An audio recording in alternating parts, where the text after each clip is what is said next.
0에서부터 1세 시기가 부모를 통해서 모든 것을 이제 관계를 맺고 알아가는 시기였다면, 또 1에서 3세까지는 나가 누구인지, 나의 힘이 어디까지 미치는지, 무엇이 내가 하는 행동이 어떻게 세상에 영향을 미치는지 경험함으로써 나를 알아가는 시기였다면, 4세에서 6세는 이제 세상을 알아가는 시기입니다. 이때 아이들은 호기심이 많고 주도적으로 무언가를 해보려고 하는 성향이 있지요. 그래서 이 세상에 대해서 하나님이 청지기로 너를 부르셨다라는 것을 알 수 있도록 하는 것이 가장 큰 핵심이 되겠습니다. 이 시기의 아이들은 세상에 대한 질문이 엄청 많을 때이지요. 그래서 질문이 많고 이 세상에 대해서 알고자 하는 그 탐구심이 폭발하는 시기입니다. 그래서 이 시기에 지적 능력의 80%가 형성되는 시기라고 학자들은 이야기합니다. 자신이 할 수 있는 것들이 이제는 더 많아졌어요. 신체적인 것만 이렇게 이제 조절하고 할 수 있을 뿐만 아니라 이제는 인지적인 사고도, 인지적인 기술도 훨씬 더 구체화되었고 조직화되었지요. 그래서 자신의 인지적인 기술을 사용하여서 세상을 다루고자 하는 것입니다. 그래서 주도적으로 자신이 계획하고 조직하고 실행해 보고자 하는 것이지요. 그래서 무언가를 어떠한 물건을 망가뜨려서 막 탐색해 보기도 하고 새로운 뭐 그림 그리기, 퍼즐 맞추기, 또한 이렇게 블럭을 가지고 무언가를 만들기, 여러 가지 창조적 활동을 즐기는 것입니다. 이것이 아이들이 자신의 할 수 있는 능력들을 계속 시험해 보면서 세상에 대해서 탐구하고 알아가는 과정인 것입니다. 그래서 이러한 탐구심과 주도성을 발휘하여서 아이들이 이 세상을 마음껏 탐구하고 또한 만들어가고 새로운 것들을 창조적으로 해볼 수 있도록 수용하고 인정하고 격려해 주는 것이 필요하지요. 아동의 권리를 인정해주고 그 존엄성을 존중해 주는 것이 너무나 필요합니다. 아이들이 하는 행동에 대해서 때로는 엉뚱하고 또 되게 환경을 지저분하게, 자신도 되게 더러워질 수도 있고 위험할 수도 있고 그러한 상황들을 계속 노출이 되고 그렇게 상황들을 만들어 가지요. 이럴 때 심하게 제지하거나 처벌하게 된다면 아이들이 그것에 대한 성취감보다는 오히려 죄의식을 형성하게 될 수 있는 그러한 시기이기도 한 것입니다. 그래서 이러한 죄의식을 형성하기보다 아이들이 주도성을 가지고 창의적으로 이 세상을 탐구하고 또 자신의 능력을 시험해 보면서 이 세상을 알아갈 수 있도록 자아와 초자아가 잘 조화될 수 있도록 하는 것이 필요합니다. 초자라는 것은 이제 양심, 도덕성 발달을 의미하는데요. 이러한 자연을 탐구하고 정복할 수 있는 창의성과 주도성, 솔선성이 이렇게 발달됨을 통하여서 이것이 충족되면 자기 자신을 긍정적으로 이제 인식하게 되고 자존감이 높아지겠지요. 이 자존감은 너무나 중요한 것이라고 계속해서 말씀드렸습니다. 그런데 이때 초자아, 양심, 도덕성들이 이제 강하게 심어주게 되어져서 아이들이 하는 것에 대해서 지저분하게 만들었잖아, 이게 더러워졌잖아, 위험하잖아, 이런 식으로 죄의식을 심어주게 되면 자신을 억제하고 제한하며 자신감을 갖지 못하고 개성을 발휘하지 못하게 되지요. 그런데 저는 질문을 하나 던져보았으면 좋겠습니다. 그러면 초자의 발달은 직접 발달에 아이들의 탐구심, 주도성, 이러한 자존감 발달의 장애물일까요? 그럼 아이들이 하고자 하는 대로 무조건 허용해주고 인정해주는 것만이 이 시기에 필요할까요? 이것이 우리가 가진 딜레마입니다. 주도성과 솔선성을 발휘할 수 있는 장을 만들어 주어야 하고 스스로 그렇게 창조적인 능력이 있으며 그것을 할 수 있고 성취감을 느낄 수 있도록 해 주어야 되는 장을 마련하는 것이 이제 이들을 돌보는 양육자로서 해야 하는 일이지만 그 자신의 욕구와 그리고 자신의 행동이 세상에 미치는 영향력 또한 알아야 하는 것이지요. 그리고 자기 중심적인 사고를 통해서 세상을 바라보는 아이들이기 때문에 자기 중심적인 사고를 넘어서 하나님 중심적인, 그리고 세상에 내가 주인이 아니라, 내가 중심이 아니라 나도 세상의 한 부분이며 한 역할을 담당해야 되는 존재다라는 것을 함께 인식시켜 주는 것이 필요하다는 것을 강조하고 싶습니다. 도덕성이나 양심으로 초자의 발달이라고 이렇게 정의 짓기보다는 이러한 공동체성을 아이들이 인식해 갈 수 있도록 돕는 것이 이 시기에 함께 필요한 과정이라고 말씀드리고 싶습니다. 아이들은 세상을 자신이 이제 자신의 능력과 힘으로써 탐구해 가고, 그럼으로써 만족감을 얻고 자존감을 이제 형성해 갈 수 있는 시기이기에 부모의 공감, 그리고 아이들이 하고 싶은 것, 원하는 것을 경청하고 존중하고 인정해주며 발휘할 수 있도록 하는 것이지만, 이것이 세상 속에서 라는 인식을 온전히 형성하기 위해 다른 사람의 입장에 서 볼 수 있는 공감 능력을 키워주는 것이 필요하다는 것이지요. 이 공감 능력은 공동체성을 인식할 수 있도록 하는 것입니다. 하나님께서는 모든 세상이 존재한 자기 자신만을 위해 존재하도록 창조하신 것이 아무것도 없습니다. 물은 식물을 위해, 동물을 위해, 모든 세상을 위해 존재하고, 식물은 또한 자신의 존재를 통해 모든 다른 생물들이 이제 먹고 살 수 있는 식량이 되어 주지요. 이것처럼 공동체적으로 하나님은 다른 존재를 위하여서 모든 것을 창조하였고, 이렇게 공동체적으로 존재할 수 있도록 세상을 만드셨습니다.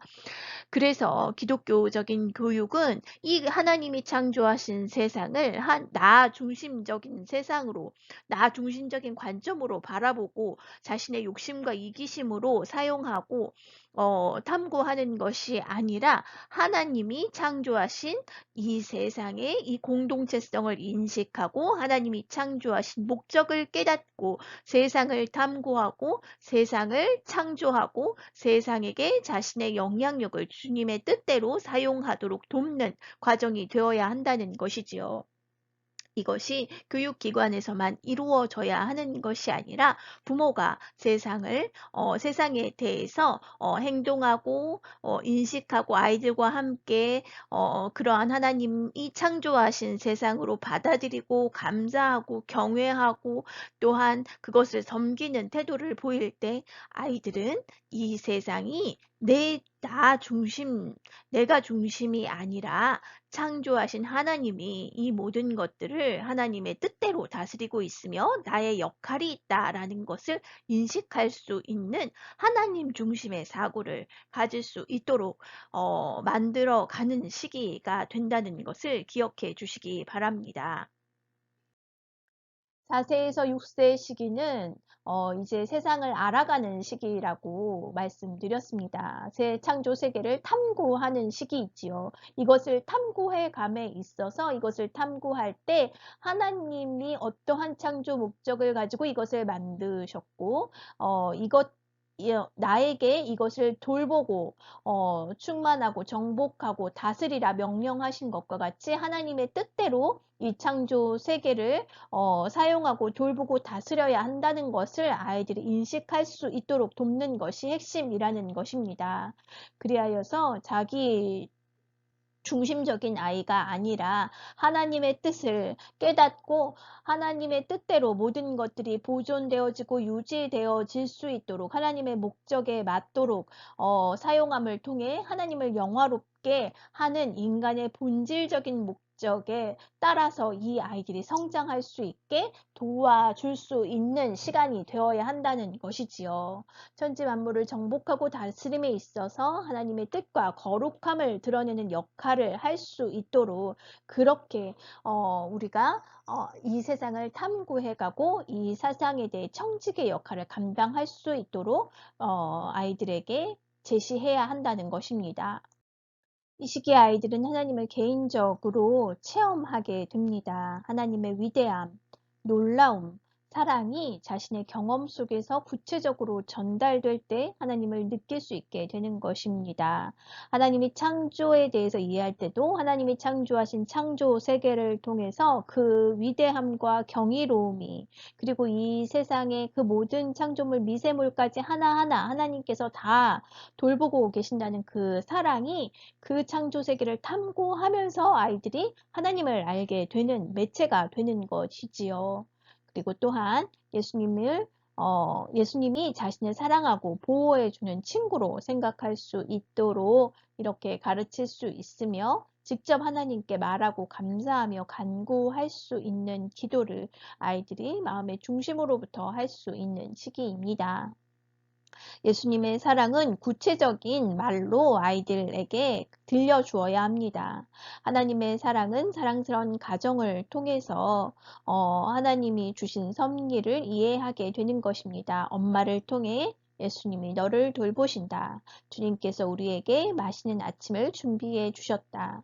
이와 같이 정확한 정보와 단어, 태도로 하나님과 예수님에 대해 오해하지 않도록 설명해 주는 것이 필요합니다. 또한 놀라움과 기쁨, 감사, 이러한 예배, 감사는 예배와 밀접하게 관련된 감정이지요. 이러한 놀라움, 경이로움, 기쁨, 감사가 하나님과 하나님의 선하심과 연결될 수 있도록, 선- 엄마, 엄마의 입술을 통해서 그렇게 고백해서 들려질 때 아이들은 이렇게 하나님과 연결시켜서 그 모든 자신의 감정을 인식할 수 있게 되는 것입니다. 하나님께서 너에게 손을 만들어 주셔서 재미있는 그림을 그릴 수 있도록 해주셨구나. 너무 기쁘다. 하나님이 주신 하나님이 주신 손을 주심에 하나님께 감사드리자. 이렇게 구체적으로 엄마의 언어로 표현해 줌을 통하여서 아이들은 자신의 일상생활을 통해 하나님을 경험할 수 있게 되는 것이지요. 1세에서 3세 시기부터 자아가 형성되어지고 자신의 의지대로 선택할 수 있는 시기이기 때문에 옳고 그름을 아이들에게 이야기해 주지만 그것을 다 이해하는 것은 이제 4, 5세에 들어와서 옳고 그름이 무엇인지 정확하게 아이들이 판단하고 행동할 수 있는 시기가 되는 것입니다. 그래서 양심은 선악, 다른 사람들의 정의에 대해서 인식할 수 있도록 우리의 양심은 하나님이 주신 양심은 그렇게 우리를 돕고 있습니다. 그리고 하나님은 나를 사랑하시며 우리가 잘못했더라도 때로는 불순종하더라도 진정으로 잘못을 뉘우치면 용서해 주신다는 것을 아이들이 믿을 수 있도록 그렇게 부모님이 양육해 주셔야 하는 것이지요. 영적 성장은 정서적인 성장에 의존하는 시기입니다. 아이들은 인지적으로 아직 하나님을 이렇게 인지적으로 받아들이고 이해하는 것이 아니라 정서를 통해서 하나님을 경험하고 개인적인 차원으로 하나님을 받아들이는 것입니다. 마음으로 받아들이는 것입니다. 그래서 자신의 주위의 사람들이 그리스도를 닮은 그러한 삶으로 드러날 때 아이들이 예수님이 이러한 분이시구나, 하나님이 이러한 분이시구나 라고 개인적인 경험을 그 사람들을 통해서 하는 것이지요. 그래서 아버지 하나님과 주 예수님의 사랑과 보호하심은 자신들과 함께 하는 어른들을 통해서 그 사랑을 느끼고 실제적인 것으로 경험할 수 있게 되는 것입니다. 영유아 시기에 믿음의 씨앗을 심는 중요한 내용들을 정리해 보겠습니다. 누구에게나 믿음의 씨앗이 있습니다. 칼빈은 이렇게 이야기했습니다. 인간의 마음속에는 진리 혹은 지식의 기원이 되는 하나님에 관한 지식이 본래 주어져 있다. 유아가 본능적으로 하나님을 알 수 있는 것은 마음속에 심겨주신 종교의 씨앗이 있기 때문이다. 인간은 영적인 존재이지요. 하나님의 형상으로서 우리는 영을 가진 존재이기 때문에 하나님을 알 수 있고 하나님을 믿을 수 있는 그 씨앗을 가지고 태어난다는 말입니다. 이 영유아 시기는 감각적으로 이렇게 경험하는 것을 통해서만 인지할 수 있기 때문에 바로 부모를 통해서 하나님을 본다는 것을 계속해서 기억해 주시기 바랍니다. 프로이드도 아기가 태어나서 제일 처음 하나님을 보는 것은 부모를 통해 보게 된다라고 했고, 이것은 로렌츠 박사인데요. 로렌츠 박사가 아기 오리들이 태어나서 처음에 자기 얼굴을 보여주자 자기 로렌츠 박사를 부모로 인식하고 로렌츠 박사를 계속 따라다닌다는 것이지요. 그래서 영유아 아이들은 부모의 행동을 모방하는 것을 넘어서 부모의 자세, 태도, 언어, 행동까지도 이렇게 다 따라서 각인되어진다는 것입니다. 색이다, 누르다, 도장이 찍혀진다는 것입니다. 아이들의 마음속에. 그래서 부모의 삶과 부모의 태도, 언어, 행동들이 아이들이 하나님을 인식하게 되는 기초가 되어진다는 것이지요. 생후 6년까지의 이 기간 동안 아이들은 부모님을 통해서 하나님을 인식하게 되고, 그리고 이 10년까지의 태어나서 10년까지의 이러한 각인 현상을 통해서 그 아이의 행동이 결정짓게 된다라고 이야기하고 있습니다. 부모와 교회 안에서 만나는 사람들이 하나님과 예수님에 대해서 어떻게 말하고 표현하고 그리고 살아가는지에 따라 아이들은 하나님을 알게 되고 하나님을 인식하게 되고 하나님을 믿게 되는 것입니다. 그래서 종교적인 분위기를 형성해 주는 것이 너무나 중요한데요. 종교적인 분위기를 형성해 준다라고 하면 이렇게 예배 드리는 것을 주로 생각을 하시지요. 그것 또한 맞습니다. 예배나 이러한 종교 의식이 아이들에게 이것이 의미 있는 것이며 중요한 것이고 정말 살아있는 하나님께 찬송과 기도와 예배를 드리는 것이구나 라는 것을 부모의 태도를 통해서 아이들은 알기 때문입니다. 그래서 부모의 태도를 통해서 아이들은 하나님에 대한 경이로움, 경외심을 갖게 되기 때문에 태도 교육이라고 영유아기 신앙교육은 태도 교육이라고 이야기를 하는 것이지요. 아직 인지적으로 사실 하나님에 대해서 이해하고 받아들일 수 없는 시기이기 때문입니다. 그래서 이렇게 교회에 대해서 이야기하는 것, 그리고 교회 학교나 가정에서의 이 예배를 통한 아이들의 이러한 신앙을 갖게 되는 분위기가 형성되어지는 것이 너무나 중요합니다. 그러나 교회나 예배를 통해서만 아이들은 하나님을 경험하는 것이 아니라 하나님이 창조하신 창조 세계를 주위 사람들이 어떻게 대하는지를 통하여서 하나님이 정말 우리의 삶 속에서 실제적으로 살아계시고 함께 하신 분이구나 라는 것을 경험하게 됩니다. 창조물에 대한 주위 사람들의 태도가 신비와 경이감과 또한 경외심을 가지고 이렇게 하나님이 아름답게 만들어 주셨네. 이렇게 좋은 향기를 주셨구나. 너무나 감사하다. 이러한 문화를 통하여서 아이들은 이러한 기묘한 사물에 대해서 인식할 수 있게 되고 경외심을 가지고 그 사물을 볼 수 있게 되며 이러한 경외심은 내가 지금 하나님 앞에 있다. 하나님이 나와 함께 한다. 라는 느낌을 갖게 되는 것이지요. 그래서 부모나 교사의 이러한 언어, 몸, 태도, 이것을 통해서 아이들은 하나님을 경험하고 알아갈 수 있습니다. 모든 삶을 통하여서 어떻게 하나님을 인식하고 이야기하고 표현하고 감사하고 하는가를 통하여서 아이들은 하나님을 알아가게 되는 것입니다. 지적인 발달이 이제 4, 6세에 계속 이제 성장하게 되면서 여러 가지 질문들을 하게 되는데, 그럴 때 기독교 세계관을 통하여서 성경적인 관점으로 하나님이 창조하신 세계에 대해서 설명해 주는 것이 너무나 중요한 것입니다. 성경적인 기준을 형성해 주는 것이 너무나 중요한데요. 우리가 1세에서 3세의 아이들의 시기에 이야기했던 것처럼 바운더리를 세워주는 것이, 판단의 기준을 세워주는 것이 너무나 중요한데, 이 판단의 기준은 성경에 근거한 그러한 판단의 기준을 분명하게 세워주는 것이 필요하다는 것입니다. 그리고 이것은 권위와 한계, 그리고 자유와 허용을 통하여서 아이들이 그 적절한, 그리고 공의롭고 사랑으로 우리에게 행하신다라는 그 경험을 부모를 통하여서 할 수 있도록 그 기준을 바르게 세워주고 아이들에게 지도하는 것이 너무나 중요하지요.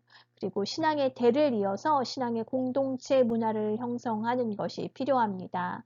자녀들에게 하나님이 세우신 가정의 기둥, 뿌리, 계승자로서의 역할을 감당할 수 있도록 기독교적인 가치관, 하나님의 법도를 따라서 모든 삶을 결정하고 묻고 따르고 순종하는 그러한 모습들을 통하여서 아이들이 성경적인 기준에 따라 하나님의 자녀로 자라날 수 있도록 우리는 날마다 가르침을 행하고 있다라는 것을 기억해 주시기 바랍니다.